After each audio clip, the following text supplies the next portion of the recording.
मुख्यमंत्री ममता बनर्जी ने राज्य के प्रवासी श्रमिकों के लिए एक बड़ा कदम उठाया है। सोमवार को उन्होंने नवान्नों से नई श्रमश्री योजना का घोषणा की। इस योजना का मुख्य उद्देश्य देश के दूसरे राज्य से लौटने वाले बेरोजगार श्रमिकों को वित्तीय सुरक्षा प्रदान करना और उनके कौशल को निखारना है। इस योजना के तहत बेरोजगार प्रवासी श्रमिकों को अगले 12 महीने तक 5,000 प्रति माह की वित्तीय सहायता मिलेगी। इससे काम के अभाव में भी उनकी आजीविका सुगम होगी।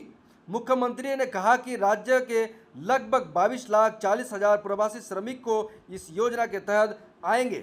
वित्तीय सहायता के साथ साथ ये योजना श्रमिकों के कौशल विकास, प्रशिक्षण और रोजगार के अवसर पर प्रदान करेगी। उत्कर्ष बांग्ला योजना के माध्यम से उन्हें विभिन्न विषयों में प्रशिक्षण किया जाएगा और कर्मश्री योजना के तहत जॉब कार्ड दी जाएगी। इस योजना का लाभ पाने के लिए श्रमिक नए खुले श्रमश्री पोर्टल पर आवेदन कर सकती है।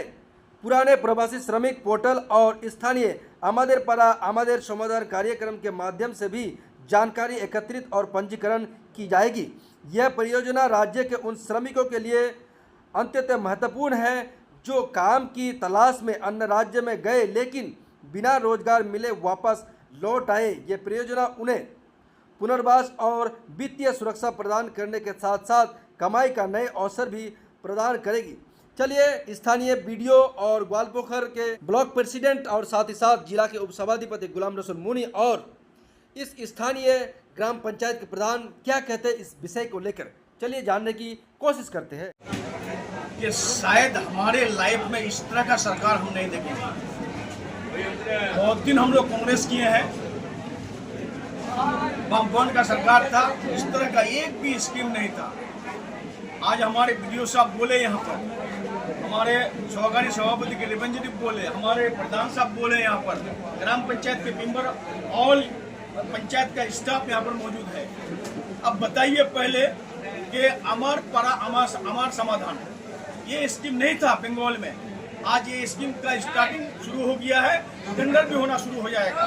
उसके साथ फिर हमारे माननीय chief minister honourable chief minister Mamata Didi फिर एक नया स्कीम, नया प्रकल्प को चालू करने का कल अनाउंस कर दी कि जो लेबर माइग्रेंट लेबर बाहर में रहते हैं, जिसको धक्का मार से वहाँ धक्का मार के निकाल देते हैं, मार पीट करके निकाल देते हैं, उस लेबर को यहाँ पर अगर रजिस्ट्रेशन कर लेगा, रजिस्ट्रेशन करने के बाद उस परिवार को 5,000 करके प्रति महीना उसको रुपया मिलेगा। और 1 साल तक जब तक उसको काम नहीं मिलता है, हमारे बीडीओ साहब बोले अपने अनाउंसमेंट में, हमारे सहकारी सभापति के रिप्रेजेंटेटिव बोले, इस तरह का सरकार मिलने वाला है नहीं। और भी स्टेट है, किसी स्टेट में इस तरह का स्कीम नहीं है। तो इसलिए आपके चैनल के माध्यम से हम बोलेंगे कि हमारे बंगाल के जितने भी अवाम है, बंगाल के जितने भी जनता है, इस सरकार के साथ रहना चाहिए, इस सरकार के साथ काम में हाथ बढ़ाना चाहिए और डेवलपमेंट का काम लेना चाहिए इस सरकार से। और खास करके हमारे ग्वालपोखर के अवाम से मेरा गुजारिश है, ग्वालपोखर के जनता से गुजारिश है कि हवा में मत उड़िए। ग्रास रूट में जो काम करता है, जो जमीनी लेबर में काम करता है, उसके साथ रहिए और ममता बनर्जी के साथ रहिए। ममता बनर्जी का सरकार जो उद्योग लिए है, बंगाल की अच्छाई के लिए है, इसलिए हम ममता बनर्जी का शुक्रिया अदा करते हैं। सर, देखा जाए तो 5,000 करके अगर माइग्रेंट लेबर को वापस आने पर मिलेंगे तो ये बहुत राहत की खबर है। मगर ये तो कोई समाधान नहीं है। जब तक 1 साल के लिए, उसके बाद क्या काम काज के लिए यहाँ पे कारखाना वगैरह डाला जाएगा? देखिए, जब 1 साल के लिए ममता ने अनाउंसमेंट किए हैं तो उसके दिमाग में तो जरूर कुछ चल रही है, उसके दिमाग में तो जरूर कुछ चल रही है, कुछ तो करने का वो सोच रही है कि नहीं हमारे बंगाल के लेबर बंगाल में काम करे, हमारे इलाके के लड़के हमारे इलाके में काम करे। इसलिए वो सोचिए 1 साल का टाइम दी है। ये माइग्रेंट लोगों का भी मांग है कि अगर कम पैसा में भी अगर काम यहाँ पे मिलता है हमको बंगाल में, तो यहाँ पे काम करने के लिए राजी है। देखिए, हम लोग हमारे सरकार हर चीज में कोशिश कर रही है कि हमारे बंगाल आगे जाए और हमारे बंगाल में और भी डेवलपमेंट हो और बंगाल में हमारे इंडस्ट्रीज हो, बंगाल में हमारे जो कारखाने हैं उस कारखाने को चालू किया जाए। ममता बनर्जी का ये हम लोगों का उद्योग है और ममता बनर्जी उद्योग लेती है। सर, फिर आप कहना चाहेंगे हमारे इलाके से बहुत सारे ऐसे इन्वेस्टर हैं जो आउट ऑफ स्टेट में जाकर कंपनी खोल के बैठे हुए हैं, उन लोगों का कहना है कि अगर यहाँ पर सिर्फ जरिया तो हमारा ठीक कर दे इम्पोर्ट एक्सपोर्ट का, तो हम जो है बंगाल में जाकर बैठ सकते हैं। नहीं ठीक है, हम लोग तो तैयार हैं। आप एक आलू पॉलिस्टर खोल रहे हैं पोखरिया में, गवर्नमेंट के साथ उसका लोन टोन लेने का जो व्यवस्था हो वो करता है। और भी चाकुलिया में एक पॉलिस्टर नया बन रहा है, जो भी सरकार की तरफ से हेल्प करने का हम लोग करने के लिए तैयार हैं। लेकिन आज आकर के आपको रास्ता कायम करना पड़ेगा, ताल्लुक कायम करना पड़ेगा, जुड़ना पड़ेगा। इसलिए जुड़िए, हम लोग आप लोगों के साथ हैं। इसके बाद फिर मंत्री साहब के डिपार्टमेंट की तरफ से पंजीपुरा में होगा, और मंत्री साहब के डिपार्टमेंट के तरफ से जो छोटा छोटा कोल्ड स्टोरेज होता है, जो मार्केट में सब्जी उब्जी सड़ जाता है, फेंक देना पड़ता है, उसके लिए हर चौक में एक एक करके छोटा कोल्ड स्टोरेज होगा, ताकि सब्जी वाले को, हमारे बिजनेस वाले को कोई परेशानी ना हो, उसको सब्जी अच्छी तरह से रख सके, फिर निकाल करके बिक्री कर सके। छोटा छोटा किसान जो सामान बेचते हैं, जी जी जी जी, वो वहाँ पर रख के वो वहाँ पर रख सकते हैं अपने अपने मार्केट, अपने इसमें। ठीक, मंदिर पर हमारे समाधान तो चल ही रहा है। बाकी पहले दिन से 2 अगस्त से हम लोग जितना भी कैंप चल रहा है बूथ वाइज, सब में जितना माइग्रेंट लेबर है यहाँ पर ऑलरेडी आ चुका है, या जो नहीं आया है, जिनका घर वाला यहाँ पर है, उनसे हम लोग एक फॉर्म देके वो फॉर्म फिलअप करके ले रहे हैं, ताकि जो 12,000 हम लोगों के पास ऑलरेडी है, इसका डेटाबेस है, उसके बाद भी जो लोग बाहर गया है उसके डेटाबेस भी हम उससे जोड़ सकें, ताकि कितना लोग बाहर में है, कितना लोग को सुविधा दे सकते हैं हम लोग, वो एक साथ में हम लोग रेडी कर रहे हैं। इसी बीच हम लोग का ऑनरेबल चीफ मिनिस्टर मैडम ने एक तो स्कीम कल डिक्लेयर कर दिया है सोमोश्री में क्या होगा, जो माइग्रेंट लेबर बाहर से आएगा उसको पहले ही 5,000 रुपया मिल जाएगा, ताकि उसका 1 हफ्ता या 2 हफ्ता या 3 हफ्ता चल सके। उसके बाद हर महीने उसको 5,000 करके मिलेगा। कितना मिलता है फिर?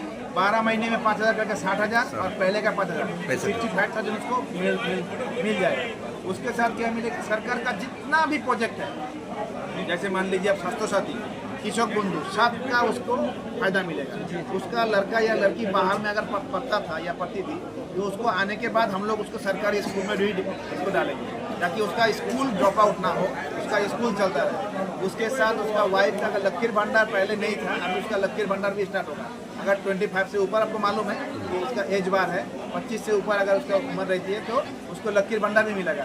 सरकार उसको देखेगी, उसके बाद सरकार उसको मतलब उसका देखभाल सरकार का करना है, उसको आगे चल के कोई काम मिलता है। सरकार के अंदर जितना योजना है सब मिलेगा। जैसे एक तो स्कीम है सरकार का कर्मश्री, गोपालपुर ब्लॉक इस जिला में सबसे हाईएस्ट मैंडेज अभी तक जनरेट कर चुका है, इस जिला में अभी तक का रिकॉर्ड है। इसीलिए पहले भी हम लोग जो पैसा सेंट्रल गवर्नमेंट से नहीं मिला था, इस कर्मश्री के माध्यम से हम लोग 9 करोड़ रुपया पहले भी दे चुके हैं। यहाँ का जो लेबर लोग 100 दिन का काम में जो काम कर चुका था MG NRG, अभी उसमें हम लोग और भी देखेंगे कौन सा काम में इन लोग, क्योंकि इन लोग में ज़्यादातर स्किल लेबर है जी, इन लोग स्किल लेबर है, कौन सा काम में इन लोग को हम डाल सकते हैं, ताकि ज़्यादा से ज़्यादा पैसा ये लोग कमा सके, ज़्यादा से ज़्यादा पैसा कमा के ये लोग अपना फैमिली को देख सके या रह सके। इसीलिए सरकार इसके साथ है। अभी तक फाइनल SOP हम लोग के पास नहीं आया है, 2-3 दिन में हम लोग मिल जाएगा। उसके बाद हम चारों तरफ माइकिंग करेंगे, मीटिंग करेंगे, ताकि ज़्यादा से ज़्यादा नाम इसमें हम लोग डाल सकें। जो लोग बाहर गया है वो लोग अगर आज अपने इच्छा से, मर्जी से अगर आते हैं, तो हम लोग वही फायदा उन लोगों को दे पाएंगे। ये प्रकल्प जो है मकसद है कि बाहर रहने वाले जो माइग्रेंट है वो अपने राज्य में आके रहे और काम करें। यहाँ से उन लोग अगर घर आना चाहते हैं, वापस बंगाल आना चाहते हैं, तो यहाँ पे एक प्रकल्प लिया गया है, उसमें एक फॉर्म है, वो फॉर्म भरना है, उसको 5,000 रुपये प्रति महीना उनको मिलेगा। साल भर तक उसको ये दिया जाएगा, ये इनका देते रहेंगे ममता बनर्जी की तरफ से। बाकी उसमें अगर काम में जुड़ जाते हैं तो ठीक है, नहीं अगर काम मिलता है तब भी ममता बनर्जी के दिमाग में ये है कि उनको किस तरह से बंगाल में इन्वेस्ट किया जाए, इसके बारे में सोचेंगे। ममता बनर्जी ने इसके लिए बहुत बड़ा उद्योग लिया है, करते हैं।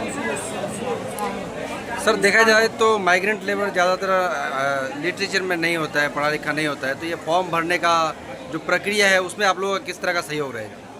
ये बिल्कुल पंचायत लेवल में हम लोग का ये सहयोग रहेगा। जैसे जैसे और भी SOP उसका आना, गाइडलाइंस आना बाकी है, जैसे जैसे गाइडलाइन आएगा हम लोग पंचायत में भी जो कर्मी है हम लोग सबको सहयोग करेंगे।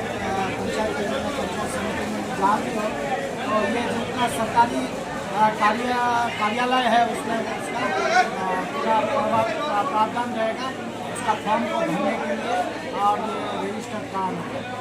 मतलब स्वनिर्भर बंगाल बनाने का यही योजना। स्वनिर्भर बंगाल, हाँ बिल्कुल स्वनिर्भर बंगाल बनाने का ये बंगाल के माइग्रेंट बंगाल में काम करें, ये बहुत ही अच्छा एक प्रकल्प है। अच्छा आयोजन योजना है।